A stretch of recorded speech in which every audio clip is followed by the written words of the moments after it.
Le ministère de la Santé publique et de la Population a procédé ce vendredi 1er mai à la remise de 500 lettres de nomination à des professionnels de la santé lors d'une cérémonie organisée dans ses locaux en présence notamment du Premier ministre, du ministre de la Santé et de plusieurs membres du gouvernement.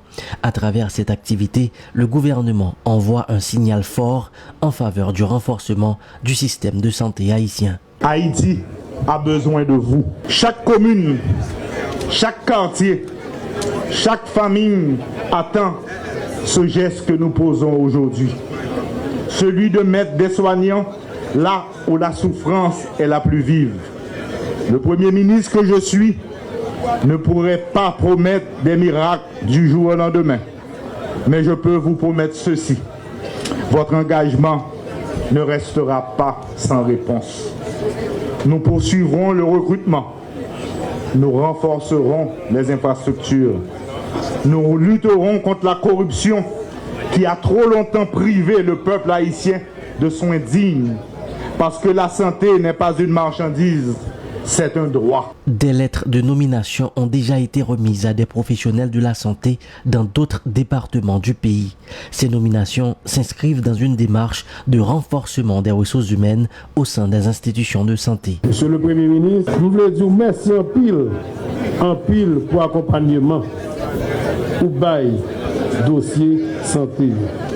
Depuis notre arrivée, nous avons engagé un mouvement important de renforcement des ressources humaines. L'événement qui nous réunit aujourd'hui s'inscrit pleinement dans cette dynamique.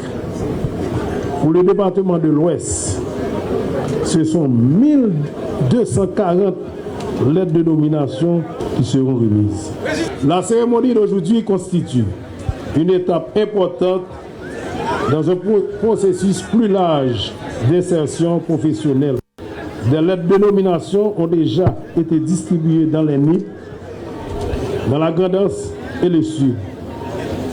D'autres le seront prochainement dans les départements du Grand Nord, Centre, Artibonite, Nord, Nord-Est et Nord-Ouest. Ces dernières années, de nombreux professionnels de la santé ont quitté le pays en raison notamment du contexte d'insécurité. Une situation qui a impacté négativement les institutions de santé. Le renforcement des ressources humaines vise également à combler ce vide. Comme vous le savez, nous faisons face à une pénurie significative de personnel surtout qualifié, tant au niveau administratif que clinique. Dans certaines structures sanitaires, le déficit en ressources humaines dépasse 30 à 40% des effectifs requis, ce qui impacte directement la qualité et la continuité des soins. C'est précisément pour répondre à cette réalité que ces nominations ont été engagées. Elles constituent une étape essentielle vers le renforcement des capacités de notre système de santé.